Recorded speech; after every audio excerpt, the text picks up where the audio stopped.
وَلَقَدْ يَسَّرْنَا الْقُرْآنَ لِلذِّكْرِ فَهَلْ مِن مُّدَّكِرٍ الحمد لله رب العالمين والصلاة والسلام على أشرف الأنبياء والمرسلين أما بعد فأعوذ بالله من الشيطان الرجيم من همزه ونفخه ونفثه بسم الله الرحمن الرحيم رب اشرح لي صدري ويسر لي أمري واحلل عقدة من لساني يفقه قولي اللهم انفعنا بما علمتنا وعلمنا ما ينفعنا وزدنا علما فبشر عباد الذين يستمعون القول فيتبعون أحسنه أولئك الذين هداهم الله وأولئك هم أولو الألباب.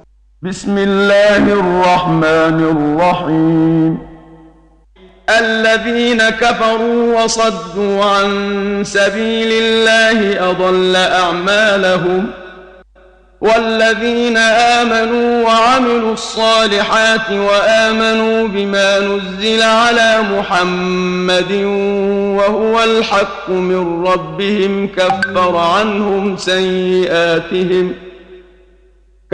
عنهم سيئاتهم وأصلح بالهم ذلك بأن الذين كفروا اتبعوا الباطل وأن الذين آمنوا اتبعوا الحق من ربهم كذلك يضرب الله للناس أمثالهم فإذا لقيتم الذين كفروا فضرب الرقاب حتى إذا أثخنتموهم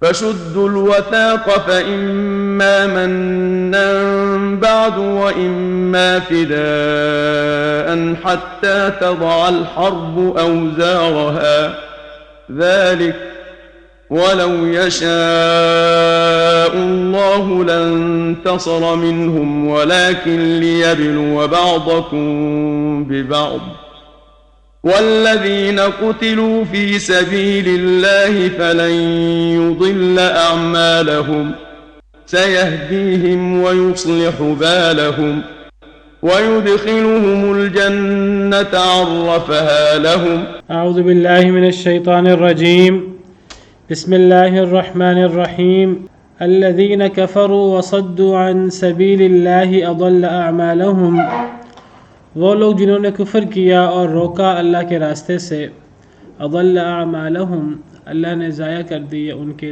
اعمال یعنی نیک اعمال.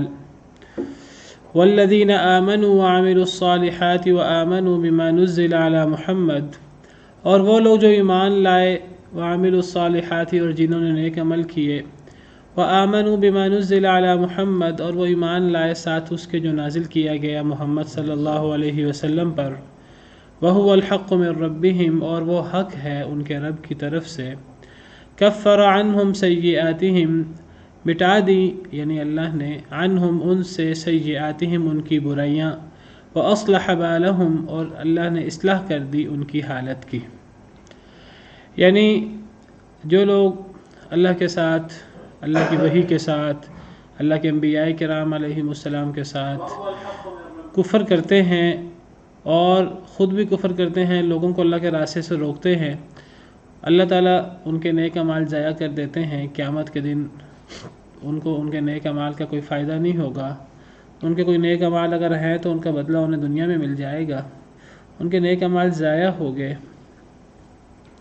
لیکن جو لوگ ایمان لاتے ہیں اللہ پر اللہ کی وحی پر اللہ کی کتاب پر رسولوں پر نبی صلی اللہ علیہ وسلم کے احکامات پر جو لوگ ایمان لاتے ہیں اور نیک عمل کرتے ہیں اور جو کچھ نبی کریم صلی اللہ علیہ وسلم پر نازل ہوا قرآن حدیث سنت جو کچھ نازل ہوا نبی صلی اللہ علیہ وسلم پر اس پر بھی ایمان لائے اور وہ حق ہے ان کے رب کی طرف سے تو اللہ تعالیٰ ایسے لوگوں کی برائیاں مٹا دیتے ہیں. یعنی برے لوگوں کے اللہ تعالیٰ نیک اعمال ختم کر دیتے ہیں قیامت کے دن اور نیک لوگوں کے اللہ تعالیٰ برے اعمال ختم کر دیتے ہیں. صرف ان کے اللہ تعالیٰ برے اعمال نہیں مٹاتے بلکہ اللہ تعالیٰ ان کی حالت بھی سنوار دیتے ہیں. اللہ ان کی حالت کی اصلاح بھی فرما دیتے ہیں. دنیا میں بھی ان کی حالت سنور جاتی ہے، آخرت میں بھی ان کے معاملات بہتر ہو جاتے ہیں اور ان کے گناہ اللہ تعالیٰ معاف کر دیتے ہیں۔ کافروں کے نیک اعمال ضائع آخرت میں، اور مومنوں کی برائیاں مٹا دی جاتی ہیں آخرت میں۔ وجہ کیا ہے؟ وجہ کفر اور ایمان، یعنی جو بندہ اللہ پر ایمان لائے، اللہ کی وحی پر، قرآن کریم پر، حدیث مبارکہ پر، نبی صلی اللہ علیہ وسلم پر، اللہ کے احکامات پر جو ایمان لاتا ہے، اس کے برے اعمال بھی اللہ معاف کر دیتے ہیں، اور جو ایمان نہیں لاتا اس کے نیک اعمال بھی ضائع ہو جاتے ہیں۔ اصل زندگی میں جو اخروی زندگی ہے تو اللہ تعالیٰ فرماتے ہیں والذین آمنوا وعملوا الصالحات، وہ لوگ جو ایمان لائے، وعملوا الصالحات، اور انہوں نے نیک عمل کیے۔ تو کل یہ بات ہو رہی تھی کہ ایمان کا تعلق عام طور پر دل کے اعمال کے ساتھ ہوتا ہے، یعنی وہ ایمان ان کے دل کے اندر تک اترا ہوا ہے، ایمان ان کے دلوں میں جاگزیں ہے، وہ دل سے بھی ایمان لائے ہیں، اور یہ ایمان ان کا صرف دلوں میں موجود نہیں ہے بلکہ اس ایمان کے اثرات ان کے اعمال میں بھی نظر آتے ہیں۔ یاد رکھیے، ایک بندہ کہ جی میں ایمان رکھتا ہوں، میں کلمہ پڑھتا ہوں، میرے دل میں ایمان پہاڑ کی طرح ہے، لیکن اس کا ایمان جو دل میں موجود ہے اس کے اثرات اس کے اعضاء پر نظر ہی نہیں آتے انسان کو۔ انسان نماز نہیں پڑھتا، انسان اللہ اور اللہ کے رسول کے احکامات پہ عمل نہیں کرتا، ویسے انسان کہتا پھر ہے کہ میں مومن ہوں، میں اللہ اور اللہ کے رسول پر ایمان لاتا ہوں، میں اللہ اور اللہ کے رسول کی بات مانوں گا۔ انسان دعویٰ کرتا رہتا ہے ایمان کا، لیکن عمل صالح نہیں کرتا، تو عمل صالح کے بغیر ایمان کا کوئی فائدہ نہیں ہوتا، عمل صالح کے بغیر ایمان مکمل نہیں ہوتا۔ عمل صالح کرے گا تو پھر یہ فضیلت حاصل ہوگی، پھر اللہ تعالیٰ اس کے اعمال، برے اعمال معاف کر دیں گے۔ ایمان کے ساتھ جب عمل صالح بھی ہوگا، صرف ایمان، دل کے اندر ایمان ہو اور ایمان کے اثرات وہ اتنا کمزور ایمان ہو کہ وہ انسان اس کے اثرات اپنے اوپر طاری نہیں کر سکتا، تو جو ایمان انسان کے 6 فٹ کے جسم پر نہیں اتر سکتا، وہ ایمان انسان کو جنت میں لے جائے گا؟ نہیں لے کے جائے گا۔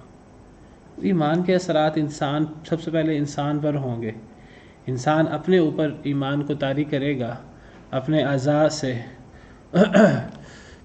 عبادات، اللہ اور اللہ کے رسول کے احکامات کے مطابق انسان کے سارے اعمال ہوں گے، انسان کی شکل و صورت، انسان کا لباس، اٹھنا بیٹھنا، اور انسان کی پوری زندگی ذاتی وہ اللہ اور اللہ کے رسول کے احکامات کے مطابق ہوگی۔ پھر اس کے اثرات صرف انسان کی ذات پر نہیں ہوں گے، انسان کے بیوی بچوں پر بھی ہوں گے، انسان دوسروں کو بھی اس کی دعوت دے گا، یا ایھا الذین آمنوا قوا انفسکم واہلیکم نارا، اے ایمان والو اپنے آپ کو اور اپنے گھر والوں کو جہنم کی آگ سے ڈراؤ، جہنم کی آگ سے بچاؤ۔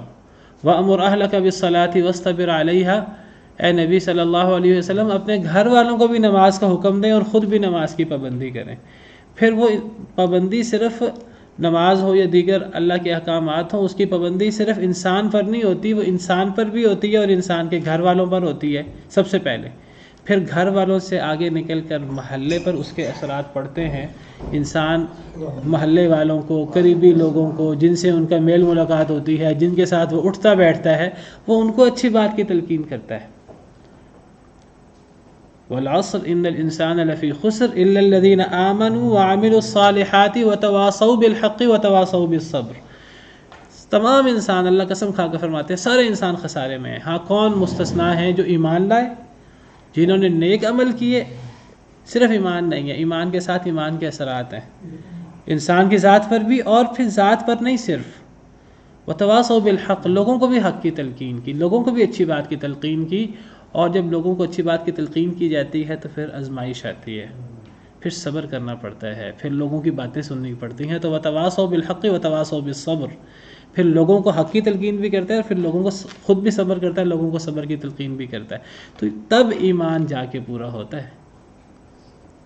اللہ نے پوچھنا ہے قیامت کے دن کہ میرے دین کے غلبے کے لیے تم نے کیا کیا، اپنے آپ پر اللہ اور اللہ کے رسول کے احکامات کو نافذ کیا، اپنے بیوی بچوں گھر والوں پر، اپنے چھوٹوں کو بتایا، اپنے علاوہ دیگر لوگوں کو، گلی محلے والوں کو، اور آہستہ آہستہ یہ سلسلہ پھیلتا جاتا ہے، ان کو بتایا کہ نہیں بتایا، امر بالمعروف نہی عن المنکر کیا کہ نہیں کیا۔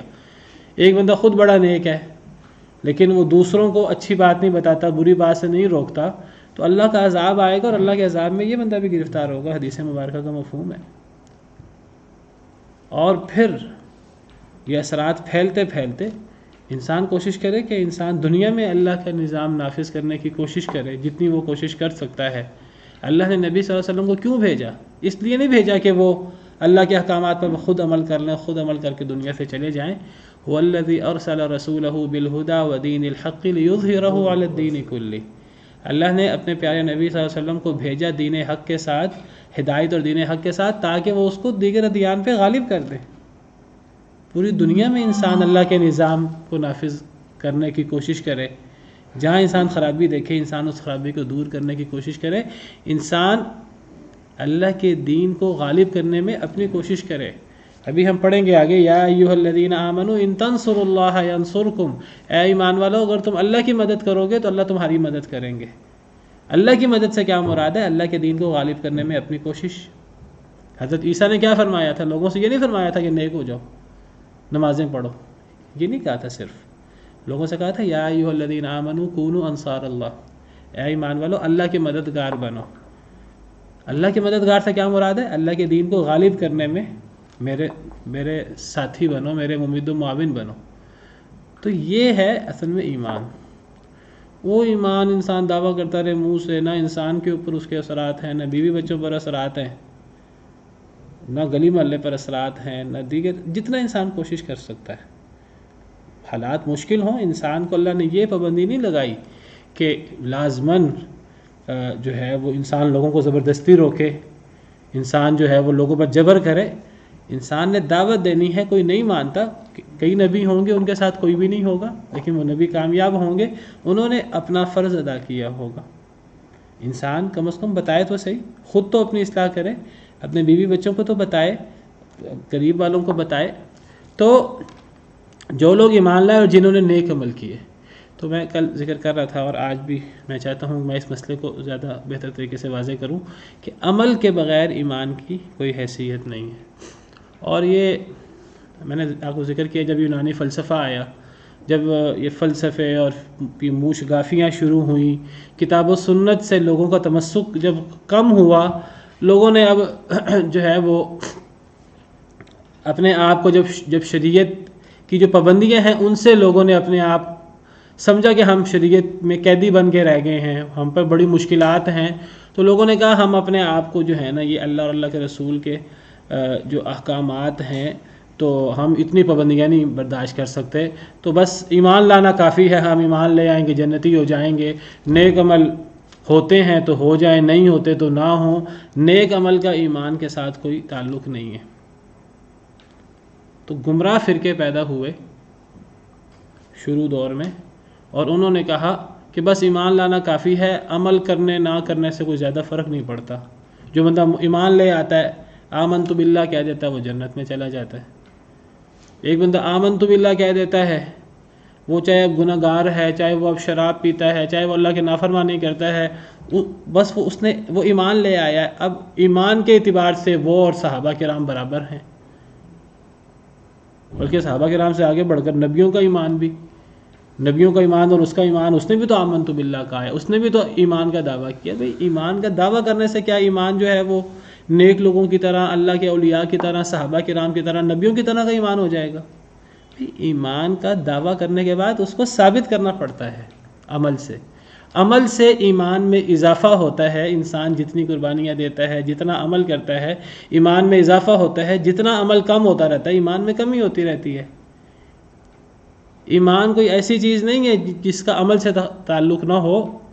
تو کل میں نے آپ کے سامنے قرآن کریم کی آیت کریمہ پیش کی تھی کہ اللہ تعالیٰ نے قرآن کریم میں عمل کو ایمان قرار دیا ہے۔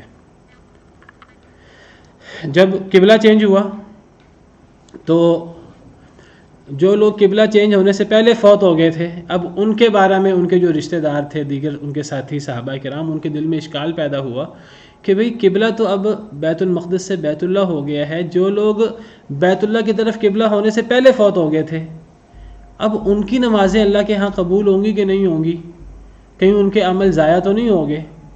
تو انہوں نے، ان کے دل میں یہ اشکالات آئے، انہوں نے سوالات کیے، تو اللہ تعالیٰ نے قرآن کی آیت اتار دی، اور اللہ تعالیٰ نے اس آیت کریمہ میں فرمایا وَمَا كَانَ اللَّهُ لِيُضِيعَ إِيمَانَكُمْ، جہاں قبلے کا ذکر ہے تو وہاں اللہ تعالیٰ فرماتے ہیں کہ وَمَا كَانَ اللَّهُ لِيُضِيعَ إِيمَانَكُمْ، اللہ تمہارے ایمان ضائع نہیں کریں گے۔ اور یہاں سب علماء کا اتفاق ہے کہ یہاں ایمان سے مراد نمازیں، ایمان سے مراد کیا ہے؟ نمازیں۔ اللہ نے نماز کو ایمان قرار دیا ہے۔ جب نماز ایمان ہے تو زکوٰۃ بھی ایمان ہے، روزہ بھی ایمان ہے، حج بھی ایمان ہے، جہاد بھی ایمان ہے، سچ بولنا بھی ایمان ہے، جھوٹ سے بچنا بھی ایمان ہے، اللہ کے احکامات پر عمل کرنا یہ ایمان کا حصہ ہے۔ اس سے ایمان بڑھتا ہے، اور جب انسان کمی کوتاہی کرے تو اس سے ایمان کم ہوتا ہے۔ تو ایمان کا عمل کے ساتھ ایک لازم و ملزوم کا تعلق ہے۔ ایک آیت کریمہ میں اللہ تعالیٰ فرماتے ہیں کہ اذا ذکر اللہ وجلت قلوبہم، سورہ انفال آیت نمبر 2۔ اللہ فرماتے ہیں مومن کون ہے؟ اللہ فرماتے ہیں مومن وہ ہیں جب اللہ کا ذکر کیا جاتا ہے تو ان کے دل ڈر جاتے ہیں، اور جب اللہ کی آیتوں کی تلاوت کی جاتی ہے زادتہم ایمانا، تو ان کا ایمان بڑھ جاتا ہے۔ قرآن کی تلاوت کرنے سے، قرآن کی تلاوت کیا ہے؟ نیک عمل ہے۔ نیک عمل کرنے سے، قرآن پڑھنے سے، قرآن کی کلاس ہم لے رہے ہیں تو جب اللہ رب العالمین کی آیات کو پڑھا جاتا ہے، ان کی تلاوت کی جاتی ہے، تدبر کیا جاتا ہے، تو ایمان بڑھتا ہے، ایمان میں اضافہ ہوتا ہے۔ کیسے اضافہ ہوا؟ عمل سے اضافہ ہوا۔ اللہ کا ذکر کرنے سے ایمان بڑھتا ہے، دل کے اندر اللہ کا ڈر پیدا ہوتا ہے، یہ ایمان کی اضافے کی وجہ سے، اور پھر جب اللہ کی آیتیں تلاوت کی جاتی ہیں ایمان میں اضافہ ہوتا ہے، اور جب انسان گناہ کرتا ہے تو انسان کا ایمان کم ہوتا ہے۔ سورہ توبہ کے آخر میں ہے کہ منافقین اوپر سے تو مسلمان بنے ہوئے تھے، اندر سے قرآن کی آیتوں سے ان کو بڑی تکلیف ہوتی تھی۔ کبھی قرآن کے اندر کوئی حکم آ گیا، کبھی کوئی حکم آ گیا، کبھی جہاد کا حکم آ گیا، وہ جہاد سے تو ان کو موت پڑتی تھی، اور دیگر جو اللہ کے احکامات ہیں تو مذاق اڑاتے ہوئے کبھی کبھی کہتے، اللہ نے قرآن میں ذکر کیا وَإِذَا مَا أُنزِلَتْ سُورَةٌ فَمِنْهُمْ مَنْ يَقُولُ أَيُّكُمْ زَادَتْهُ هَذِهِ إِيمَانًا۔ اللہ منافقوں کا قول ذکر کرتے ہیں سورہ توبہ کے آخر میں کہ جب کوئی صورت نازل ہوتی ہے تو منافق کہتے ہیں کہ اس صورت کے اترنے سے تم میں سے کس کے ایمان میں اضافہ ہوا ہے؟ یہ صورت نازل ہونے سے تم میں سے کس کے ایمان میں اضافہ ہوا؟ اس کا جواب پھر اللہ دیتے ہیں۔ اللہ فرماتے ہیں، سورہ توبہ آیت نمبر 124 ہے، اللہ فرماتے ہیں اور جب کوئی صورت نازل ہوتی ہے تو ان منافقین میں سے وہ لوگ بھی ہیں جو کہتے ہیں کہ تم میں سے کس کا ایمان بڑھ گیا اس صورت کے نازل ہونے سے؟ پھر اللہ جواب دیتے ہیں اس کا، اللہ فرماتے ہیں فَأَمَّا الَّذِينَ آمَنُوا فَزَادَتْهُمْ إِيمَانًا وَهُمْ يَسْتَبْشِرُونَ۔ صورتیں نازل ہونے سے، قرآن نازل ہونے سے مومنوں کا ایمان بڑھتا ہے، مومن اس کو پڑھتے ہیں، اس پر ایمان لاتے ہیں، اس پر تدبر کرتے ہیں، اس پر عمل کرتے ہیں، ان کا ایمان بڑھ جاتا ہے، عمل سے ایمان بڑھتا ہے۔ پھر اللہ فرماتے ہیں وَأَمَّا الَّذِينَ فِي قُلُوبِهِم مَرَضٌ، اور وہ لوگ جن کے دلوں میں مرض ہے فَزَادَتْهُمْ رِجْسًا إِلَىٰ رِجْسِهِمْ، جن کے دلوں میں مرض نفاق ہے ان کا صورتیں نازل ہونے سے ایمان نہیں بڑھتا، ان کی تو نجاست بڑھ جاتی ہے۔ کون سی نجاست؟ کفر و نفاق کی نجاست بڑھ جاتی ہے۔ قرآن نازل ہونے سے مومنوں کا ایمان بڑھتا ہے، اور منافقوں کی، کافروں کا کفر اور نفاق بڑھتا ہے، ان کی نجاست بڑھتی ہے۔ تو اس سے پتہ لگا کہ عمل سے ایمان میں کمی بیشی ہوتی ہے۔ پھر آپ دیکھیں کہ اللہ تعالیٰ ایمان کسے کہتے ہیں، اللہ کے نزدیک ایمان کیا ہے؟ ابھی جو سورہ انفال کی آیت آپ کے سامنے کھولی تھی، اللہ فرماتے ہیں مومن کون ہے؟ اللہ یہ نہیں فرماتے مومن وہ ہے جو بس منہ سے کلمہ پڑھ لے۔ اللہ فرماتے ہیں مومن کون ہے؟ سوائے اسے کہ نہیں، مومن تو وہ ہوتا ہے انما المؤمنون الذین اذا ذکر اللہ وجلت قلوبہم، جب اللہ کا ذکر کیا جائے ان کے دل ڈر جائیں. یہ اللہ کا ذکر کیا جائے، اللہ کا ذکر کرنا یہ عمل ہے نا، زبان کا عمل ہے. اور جب اللہ کی آیتوں کی تلاوت کی جائے ان کا ایمان بڑھ جائے. تلاوت کرنا یہ عمل ہے نا. وعلی ربہم یتوکلون، جو اپنے رب پر توکل کرتے ہیں. یہ ساری مومنوں کی صفات ہیں. ایک اللہ کے ذکر سے دل ڈر جائے، ایک قرآن کی تلاوت کرنے سے ایمان میں اضافہ ہو جائے، یہ اعمال ہے. اللہ پر توکل یہ بھی عمل ہے. پھر الذین یقیمون الصلاۃ، یہ ساری مومن کی صفات بیان ہو رہی ہیں. چوتھی صفت بیان ہوئی جو نماز قائم کرے، یہ مومن ہے. پانچویں صفت بیان ہوئی وَمِمَّا رَزَقْنَاهُمْ يُنْفِقُونَ، جو ہم نے ان کو رزق دیا وہ اس سے خرچ کرے. یہ پانچویں صفت ہے کس کی؟ مومن کی. اور پھر آخر میں اللہ تعالیٰ کیا فرماتے ہیں؟ اللہ تعالیٰ 5 صفات بیان کر کے فرماتے ہیں اولئک هم المؤمنون حقا، یہ پکے مومن ہیں. یہ صرف زبان سے دعوے والے مومن نہیں ہیں. دعوے والے یہ پکے مومن ہیں. انہوں نے جو زبان سے دعویٰ کیا اس کا عملی ثبوت دیا ہے. اللہ کا ذکر کرتے ہیں، قرآن کریم پڑھتے ہیں، ان کے ایمان میں اضافہ ہوتا ہے، اللہ پہ توکل کرتے ہیں، نماز قائم کرتے ہیں، زکوٰۃ ادا کرتے ہیں. یہ ساری چیزیں ایمان کی دلیل ہے. اسی طرح قرآن کریم میں کتنی آیتیں ہیں جس میں اللہ تعالیٰ فرماتے ہیں مومن کون ہے. اللہ مومن ذکر کر کے آگے اعمال کا تذکرہ کرتے ہیں. مومن کون ہے؟ اللہ فرماتے ہیں انما المؤمنون الذین آمنوا باللہ ورسولہ ثم لم یرتابوا وجاہدوا باموالہم وانفسہم فی سبیل اللہ اولئک هم الصادقون. مومن کون ہے؟ اللہ فرماتے ہیں کہ مومن وہ ہے جو اللہ پر ایمان لائے، رسول پر ایمان لائے. چلے یہ تو دل کے ساتھ معاملہ ہو گیا. ثم لم یرتابوا، پھر شک بھی نہ کرے. وجاہدوا، پھر وہ جہاد کرے. جہاد کرنا یہ تو عمل ہے. جہاد کرے اپنے مالوں کے ساتھ بھی، اپنے جان کے ساتھ بھی. خرچ بھی کرے اللہ کے راستے میں دین کو غالب کرنے میں، اپنے مال کو بھی خرچ کرے، اپنی جان کو بھی خرچ کرے، اپنی جان لے کے حاضر ہو اللہ کے راستے میں. اولئک هم الصادقون، یہ لوگ سچے ہیں. کس بات میں سچے ہیں؟ اپنے دعوی ایمان میں. ایمان اس طرح مکمل ہوتا ہے.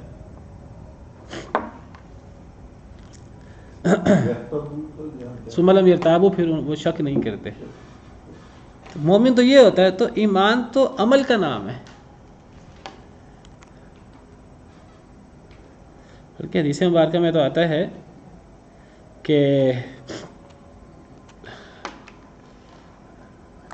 بہرحال اس کے بہت سارے دلائل ہیں کہ ایمان کے اندر جو ہے وہ عمل شامل ہے. عمل کے بغیر جو ہے نا وہ ایمان کی حیثیت نہیں ہے. انسان عمل کرتا ہے تو انسان کا ایمان بڑھتا ہے اور پھر انسان اللہ کی جنت کا اور حقدار ہوتا ہے اور انسان کے گناہ معاف ہوتے ہیں، انسان جہنم سے بچتا ہے. اگر ایک انسان صرف زبان سے اب کہ میں ایمان لایا عمل نہ کرے تو یہ پھر اللہ معاف کرے نفاق ہے. اللہ قرآن میں فرماتے ہیں وَمِنَ النَّاسِ مَن يَقُولُ آمَنَّا بِاللَّهِ وَبِالْيَوْمِ الْآخِرِ وَمَا هُم بِمُؤْمِنِينَ. ایسے لوگ بھی ہیں جو کہتے ہیں ہم اللہ پر ایمان لائے اور آخرت پر ایمان لائے. اللہ فرماتے ہیں یہ مومن نہیں ہے کیونکہ یہ ان کا عمل اس کی تصدیق نہیں کر رہا. تو عمل کے بغیر جو ہے وہ ایمان مکمل نہیں ہوتا. اچھا پھر ایمان کے اندر ایک تو فرمایا کہ وہ لوگ جو ایمان لائے وعملوا الصالحات اور نیک عمل کیے. عمل ایمان کا حصہ ہیں. الگ ذکر کیوں کیا؟ میں نے کل ذکر کیا تھا. الگ اس لیے ذکر کیا کہ یہ بہت اہم چیز ہے، ورنہ یہ ایمان کے اندر شامل ہے. اگر یہاں وعملوا الصالحات نہ ہوتا تب بھی ایمان کے اندر عمل الصالحات خود بخود شامل ہے. اچھا اللہ فرماتے ہیں کہ وہ لوگ جو ایمان لائے اور جنہوں نے نیک عمل کیے، نیک عمل بھی ایمان کا حصہ ہے. پھر اللہ فرماتے ہیں کہ وہ ایمان لائے ساتھ اس کے جو نبی صلی اللہ علیہ وسلم پر نازل ہوا. یعنی نبی صلی اللہ علیہ وسلم پر ایمان لانا، یعنی نبیوں پر ایمان لانا اور جو نبیوں پر نازل ہوا قرآن، سنت، وحی، اس پر ایمان لانا، یہ بھی ایمان کا حصہ ہے. ایک بندہ کہ جی میں ایمان لاتا ہوں بس میں محمد صلی اللہ علیہ وسلم پر ایمان نہیں لاتا، میں ویسے بڑا مومن ہوں، میں اللہ پر ایمان رکھتا ہوں، میں آخرت پر ایمان رکھتا ہوں. آج کچھ لوگ ہیں وہ دعویٰ کرتے ہیں کہ جی وحدت ادیان ہونی چاہیے، لوگوں کو اکٹھا کرنا چاہیے، یہودیوں عیسائیوں کو اپنے ساتھ ملانا چاہیے. دیکھو وہ بھی تو اللہ پر ایمان رکھتے ہیں، وہ بھی تو آخرت پر ایمان رکھتے ہیں، اور وہ بعض قرآن کریم کی آیتیں بھی توڑ موڑ کر پیش کرتے ہیں. یاد رکھیے ایمان کے اندر جس طرح نیک اعمال شامل ہیں، اس طرح ایمان کے اندر یہ بات بھی شامل ہے کہ نبی صلی اللہ علیہ وسلم پر ایمان لایا جائے. صرف نبی صلی اللہ علیہ وسلم پر ایمان نہ لایا جائے بلکہ جو کچھ نبی صلی اللہ علیہ وسلم پر اترا، قرآن، سنت، نبی صلی اللہ علیہ وسلم کے احکامات، ان تمام پر بھی ایمان لایا جائے. ایک بندہ کہ جی میں مومن ہوں، قرآن کو نہ مانے یا حدیث کو نہ مانے، نبی صلی اللہ علیہ وسلم کو نہ مانے، یا نبی صلی اللہ علیہ وسلم کے بعض احکامات جو صحیح سند سے ثابت ہیں ان کو نہ مانے. جی میں اللہ پر ایمان رکھتا ہوں، میں قرآن پر، نبی صلی اللہ علیہ وسلم پر ایمان رکھتا ہوں، لیکن میں رجم کو نہیں مانتا. نبی صلی اللہ علیہ وسلم نے رجم کیا ہے، اللہ کے حکم سے کیا ہے. میں فلاں چیز کو نہیں مانتا، حالانکہ وہ چیز ثابت ہے نبی کریم صلی اللہ علیہ وسلم سے. تو ایمان کے اندر عمل صالح بھی شامل ہے، اور ایمان کا حصہ ہے کہ نبی کریم صلی اللہ علیہ وسلم پر ایمان لایا جائے اور نبی کریم صلی اللہ علیہ وسلم پر اترنے والی وحی پر ایمان لایا جائے. اور اللہ فرماتے ہیں وَهُوَ الْحَقُّ مِن رَبِّهِمْ، وہ عین حق ہے آپ ان کے رب کی طرف سے. نبی صلی اللہ علیہ وسلم حق ہے، نبی صلی اللہ علیہ وسلم پر اترنے والی وحی حق ہے، کوئی اس کا انکار نہیں کر سکتا. جو اس کا انکار کرے یہ اتنا بڑا گناہ ہے کہ یہ گناہ انسان کے نیک اعمال پر پانی پھیر دیتا ہے. انسان کا کوئی نیک عمل اسے فائدہ نہیں دے سکتا. حدیث مبارکہ میں آتا ہے، نبی صلی اللہ علیہ وسلم کا ارشاد ہے، جی صحیح مسلم کی روایت ہے، نبی صلی اللہ علیہ وسلم نے فرمایا والذی نفس محمد بیدہ، اس ذات کی قسم جس کے ہاتھ میں محمد صلی اللہ علیہ وسلم کی جان ہے، اللہ رب العالمین کی قسم، لا يسمع بی احد من هذه الامة، اس امت میں سے میرے بارے میں جو شخص بھی سنے، اس کو پتہ لگے کہ نبی کریم صلی اللہ علیہ وسلم ہیں اور وہ اللہ کے رسول ہونے کا دعویٰ کرتے ہیں، جو بندہ بھی میرے بارے میں سنے، یہودی ہو یا عیسائی ہو، پھر وہ مر جائے اور مجھ پر ایمان نہ لائے، الا کان من، مجھ پر ایمان نہ لائے اور جو کچھ نبی صلی اللہ علیہ وسلم پر بھیجا گیا وہی، اس پر ایمان نہ لائے، الا کان من اصحاب النار، مگر وہ آگ والا ہوگا. یعنی اگر ایک بندہ کتنا ہی نیک کیوں نہ ہو، اللہ پر ایمان رکھتا ہو، آخرت پر ایمان رکھتا ہو، پرانے نبیوں پر ایمان رکھتا ہو، پرانی کتابوں پر ایمان رکھتا ہو، نبی صلی اللہ علیہ وسلم پر ایمان نہ رکھتا ہو، نبی صلی اللہ علیہ وسلم پر اترنے والی وحی پر ایمان نہ رکھتا ہو، وہ جہنمی ہے. تو ایمان کا حصہ عمل صالح بھی ہے، اور ایمان کا حصہ نبی صلی اللہ علیہ وسلم پر ایمان لانا اور نبی صلی اللہ علیہ وسلم پر اترنے والی وحی پر ایمان لانا. تو اللہ فرماتے ہیں جو لوگ ایمان لائے اور جنہوں نے نیک عمل کیے اور ایمان لائے ساتھ اس کے جو نازل کیا گیا نبی کریم صلی اللہ علیہ وسلم پر، یہ ایمان کا حصہ ہے اور وہ حق ہے اللہ کی طرف سے، اس پہ کسی مسلمان کو شک نہیں ہو سکتا. جو شک کرے گا کافر ہو جائے گا. کفر عنہم، جو یہ کام کرے، ایمان لائے، ایمان کے اندر عمل صالح بھی کرے اور نبی صلی اللہ علیہ وسلم پر بھی ایمان لائے اور آپ پر اترنے والی وحی پر بھی ایمان لائے، جو یہ کام کرے، اس طرح کا ایمان لائے، یہ اللہ کے ہاں قابل قبول ہے ایمان. اللہ اس کو کیا جزا دیں گے؟ اللہ اس کی برائیاں مٹا دیں گے. کافر شخص کے نیک اعمال مٹا دیں گے، اس کے اللہ برے اعمال مٹا دیں گے. وَأَصْلَحَ بَالَهُمْ، اور اللہ تعالیٰ اس کی حالت سنوار دیں گے، اس کے معاملہ ٹھیک کر دیں گے. وجہ کیا ہے؟ کافر کے اعمال ضائع ہیں، نیک مومن کے برے اعمال اللہ مٹا دیتے ہیں. وجہ اس کی یہ ہے ذَلِكَ بِأَنَّ الَّذِينَ كَفَرُوا اتَّبَعُوا الْبَاطِلَ، یہ اس لیے یہ ہے کہ کافر لوگوں نے باطل کی پیروی کی، باطل کی اتباع کی، کفر و شرک کی اتباع کی، کفر کے پیچھے لگے رہے، شرک کے پیچھے لگے رہے، باطل نظاموں کے پیچھے لگے رہے، باطل کے پیچھے لگے رہے. وَأَنَّ الَّذِينَ آمَنُوا اتَّبَعُوا الْحَقَّ مِن رَبِّهِمْ، اور ایمان والے انہوں نے پیروی کی حق کی جو ان کے رب کی طرف سے تھا. حق کی پیروی کرنے والے کے برے اعمال اللہ مٹا دیتے ہیں، اور باطل کے پیچھے لگنے والے کے، حق کا انکار کرنے والے کے اچھے اعمال اللہ مٹا دیتے ہیں. کافروں نے باطل کی پیروی کی اور ایمان والوں نے حق کی پیروی کی جو ان کے رب کی طرف سے تھا. كَذَلِكَ يَضْرِبُ اللَّهُ لِلنَّاسِ أَمْثَالَهُمْ، اسی طرح اللہ لوگوں کے لیے مثال بیان کرتے ہیں. اللہ نے کیسی مثال بیان کی ہے؟ جو بندہ بھی حق کی پیروی کرے گا اس کے برے اعمال اللہ مٹا دیں گے، جو حق کی پیروی نہیں کرے گا چاہے اس کے نیک اعمال بھی ہوں، اس کے نیک اعمال بھی ضائع ہو جائیں گے. فرمایا فَإِذَا لَقِيتُمُ الَّذِينَ كَفَرُوا فَضَرْبَ الرِّقَابِ، بس جب تم ملاقات کرو ان لوگوں سے جنہوں نے کفر کیا، یعنی کافروں سے جب تم ملاقات کرو، یہاں ملاقات سے مراد ہے میدان جنگ میں. اگر میدان جنگ میں تمہاری مڑ بھیڑ ہو جائے کافروں کے ساتھ، فَضَرْبَ الرِّقَابِ، تو مارنا ہے گردن پر. مومن جو ہے وہ بڑا نرم ہوتا ہے اور مومن کے ہاتھ اور زبان سے دوسرے لوگ محفوظ رہتے ہیں، لیکن مومن کی یہ نرمی مومن کے لیے ہوتی ہے، اور مومن آپس میں نرم ہوتا ہے، غیروں کے لیے مومن سخت ہوتا ہے. فولاد کی طرح ہوتا ہے. اشداء علی الکفار رحماء بینہم، کافروں پر سخت ہوتے ہیں مسلمان. صحابہ کرام کی مثال ہے، صحابہ کرام کی صفت ہے کہ محمد الرسول اللہ والذین معہ اشداء علی الکفار رحماء بینہم.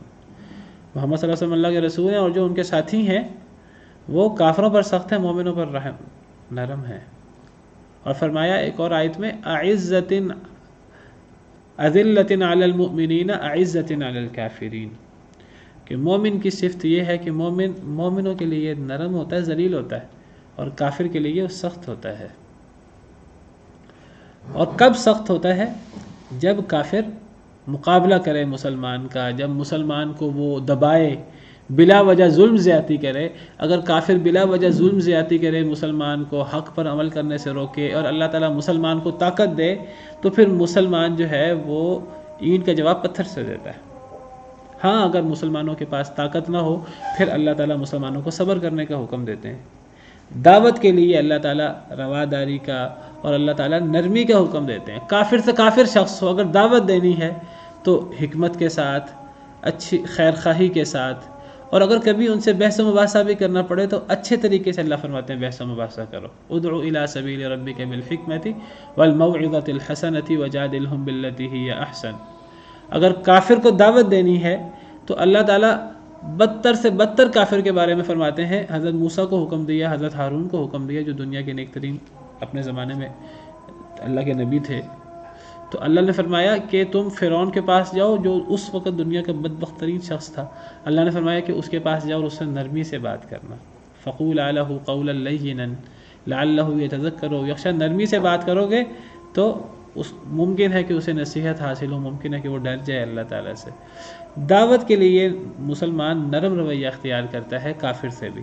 لیکن جب کافر اس پہ ظلم زیادتی کرتا رہے اور مسلمان کو وہ جو ہے وہ یہ سمجھ لے کہ میں مسلمان کے ساتھ سب کچھ کر سکتا ہوں، پھر اور مسلمان کے پاس طاقت ہو، تو مسلمان پھر جو ہے نا وہ اپنا دوسرا گال پیش نہیں کرتا اپنے کافر کے سامنے. پھر اگر اس کے پاس طاقت ہو، طاقت نہ ہو تو اللہ تعالیٰ کہتے ہیں فاعف عنہم واصفح، معاف کر دیں، درگزر کریں، صبر کریں. لیکن اگر طاقت ہو تو پھر اللہ تعالیٰ فرماتے ہیں پھر اب کافروں کے جواب میں تم کافروں سے لڑائی کرو. اذن للذین یقاتلون بانہم ظلموا.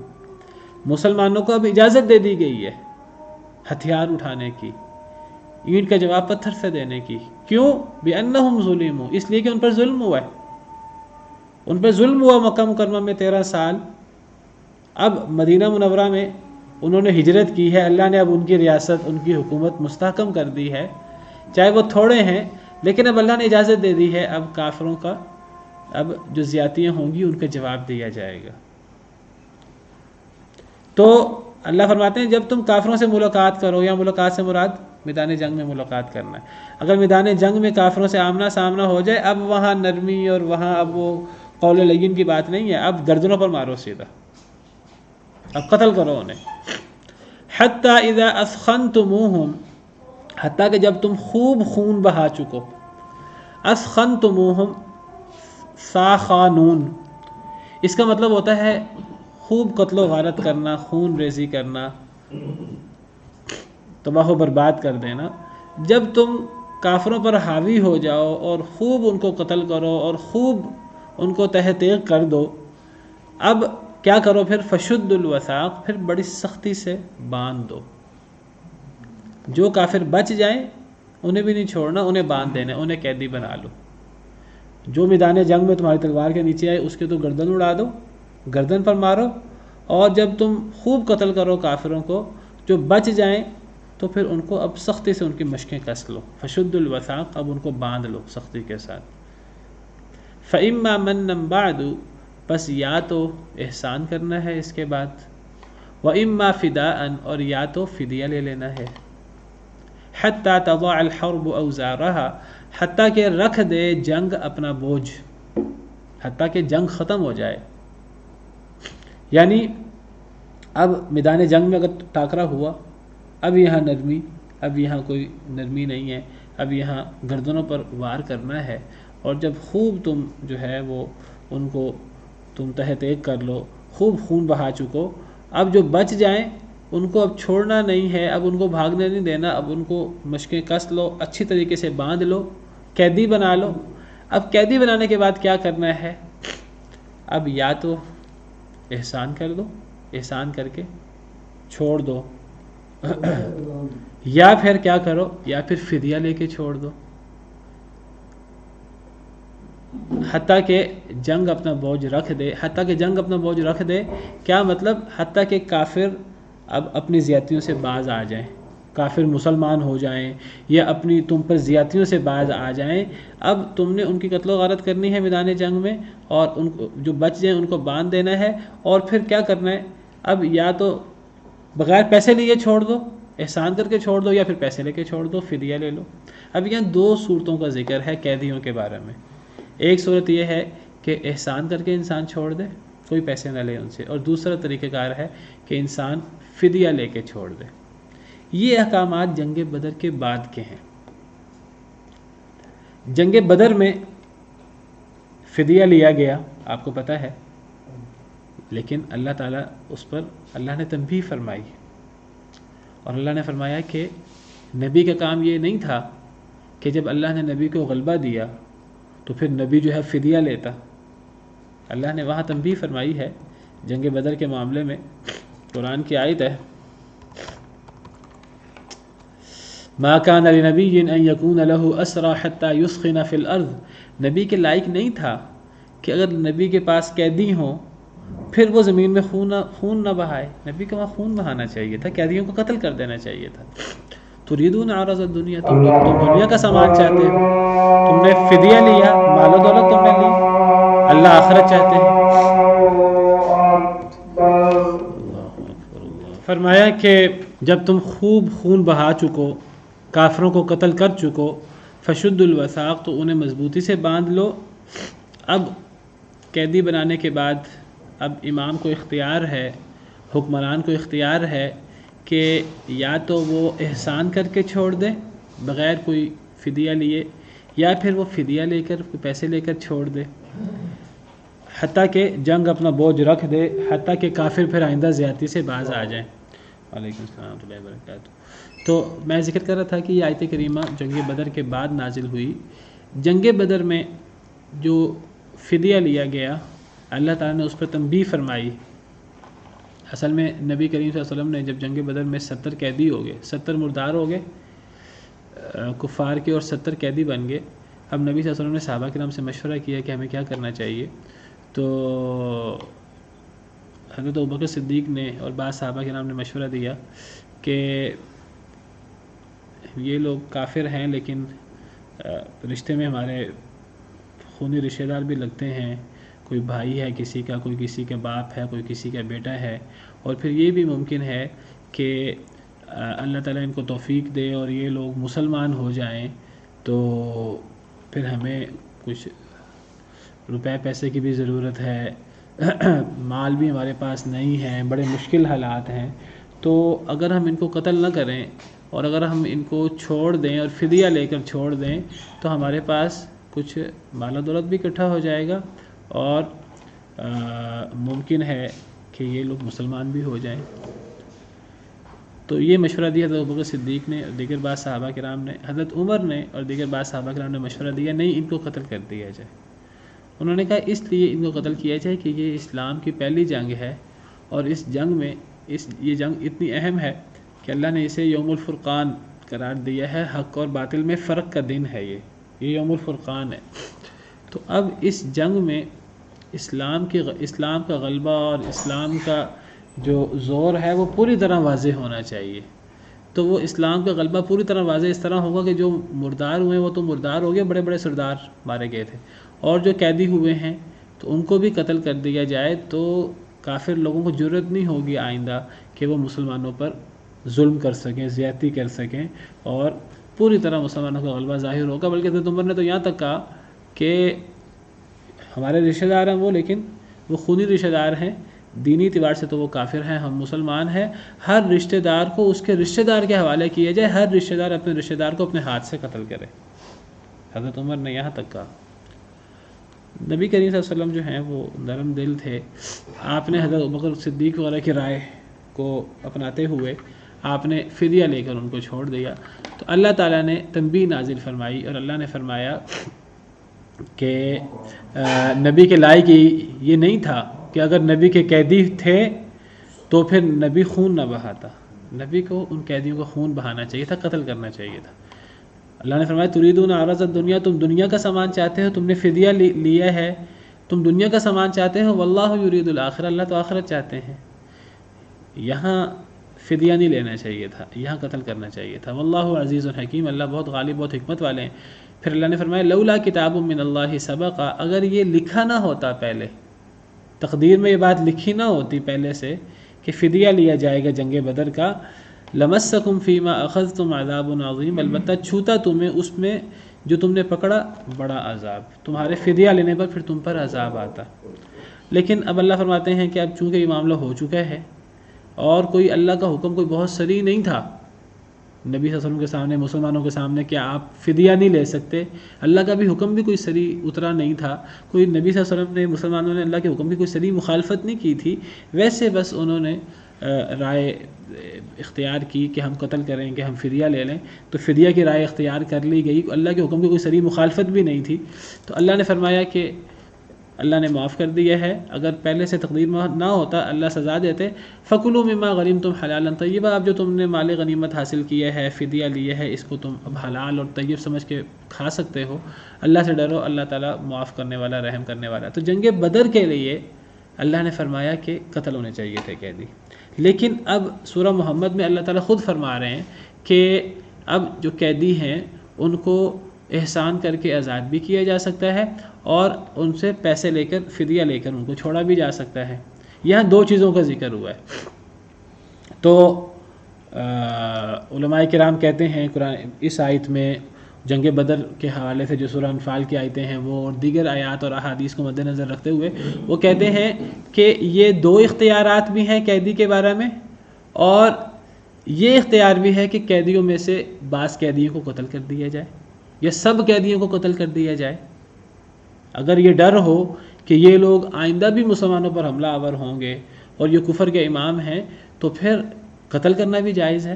نبی صلی اللہ علیہ وسلم نے جنگ بدر میں قیدیوں کو معاف کرنے کے علاوہ آپ نے بعض بڑے بڑے سرداروں کو جو قیدی بن گئے تھے ان کو بھی قتل کروا دیا تھا. نضر بن حارث جو کافروں کا سردار تھا اس کو آپ نے قتل کروا دیا تھا. عقبہ بن ابی معیط کو جو کافروں کا سردار تھا نبی صلی اللہ علیہ وسلم نے قتل کروا دیا تھا جنگ بدر کے قیدیوں میں. تو آپ نے بعض لوگوں کو قتل بھی کروایا تھا. تو اب گویا کہ امام کو حاکم وقت کو اختیار ہے جہاد کے بعد اگر قیدی آ جائیں، جتنے لوگ قتل ہوئے ہیں میدان جنگ میں وہ قتل ہو گئے، اب جو قیدی بنے ہیں ان کو احسان کر کے چھوڑا بھی جا سکتا ہے، فدیہ لے کر بھی چھوڑا جا سکتا ہے، اور ان میں سے جس کو امام چاہے بہتر سمجھے ان کو قتل بھی کرا سکتا ہے. اور چوتھی صورت بھی ہے کہ ان کو قیدی ہی رکھا جائے اور قیدی رکھ کر جیلیں بھرنے کی بجائے ان کو مسلمانوں میں غلام لونڈیا بنا کر انہیں تقسیم کر دیا جائے. نبی کریم صلی اللہ علیہ وسلم نے کئی موقعوں پر جو ہے وہ قیدیوں کو غلام لونڈی بنا کر تقسیم کر دیا.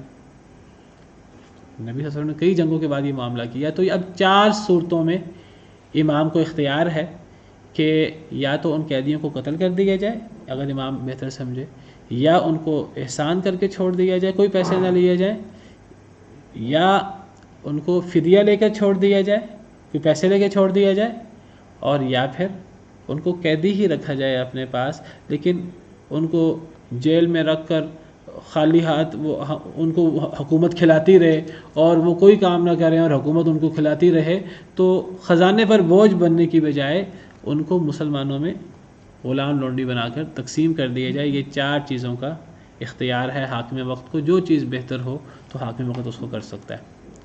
یہاں 2 چیزوں کا ذکر ہے، 2 چیزیں دیگر نصوص سے پتہ لگتی ہیں. ذالک، یہ اسی طرح ہی ہے. وَلَوْ يَشَاءُ اللَّهُ لَانْتَصَرَ مِنْهُمْ، اگر اللہ چاہتے البتہ بدلہ لے لیتے ان سے. اللہ فرماتے ہیں یہی اللہ کا حکم ہے کہ جنگیں ہوں گی مسلمانوں میں اور کافروں میں، اور کبھی کافر غالب آئیں گے، کبھی مسلمان غالب آئیں گے. مسلمان اگر غالب آئیں تو مسلمان اس طرح کریں جس طرح اللہ نے حکم دیا. پھر اللہ فرماتے ہیں اگر اللہ چاہتے تو یہ جہاد وغیرہ یہ اتنا مشکل کام مسلمانوں کو نہ کرنا پڑتا، اگر اللہ چاہتے تو اللہ تعالیٰ کافروں سے خود ہی بدلہ لے لیتے. کیا اللہ کافروں سے خود بدلہ نہیں لے سکتے؟ کیا اللہ اکیلے کافروں کو تباہ و برباد نہیں کر سکتے؟ اللہ کیا کافروں کو اپنے دوسرے لشکروں کے ذریعے تباہ و برباد نہیں کر سکتے؟ جس طرح اللہ نے جنگ خندق کے موقع پر اور دیگر کئی موقعوں پر اللہ نے غیب سے مسلمانوں کی مدد فرمائی.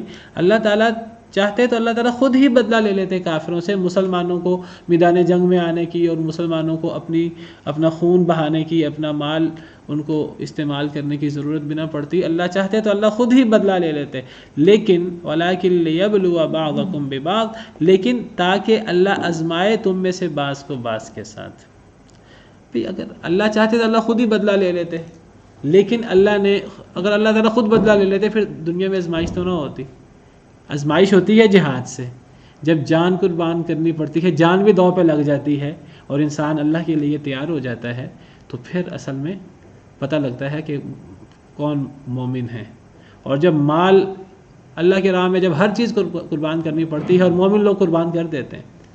حضرت ابوبکر صدیق جو ہیں وہ اپنی جان بھی پیش کرتے ہیں، میدان جنگ میں پیش بھی ہوتے ہیں، پورا گھر کا مال بھی لے آتے ہیں. نبی صلی اللہ علیہ وسلم پوچھتے ہیں کہ گھر میں کیا چھوڑا ہے؟ جی اللہ اور اللہ کا رسول ہے بس، اور کچھ بھی نہیں ہے. حضرت عمر آدھا مال لے آتے ہیں. یعنی ہر چیز جو ہے وہ گویا کہ اللہ کے لیے قربان کر دی. تو یہ آزمائش کیسے ہوگی؟ کھرے اور کھوٹے کا پتہ کیسے لگے گا؟ منافق اور مومن کا فرق کیسے واضح ہوگا؟ اللہ تعالیٰ تو ہر ایک کو تباہ و برباد کر سکتے ہیں، اللہ تعالیٰ تو بدلہ لے سکتے ہیں خود، لیکن اللہ نے دنیا کو دارالابتلاء بنایا ہے، آزمائش ہوگی. ایک اور آیت کریمہ میں اللہ تعالیٰ اس نقطے کو اس طرح واضح فرماتے ہیں. اللہ فرماتے ہیں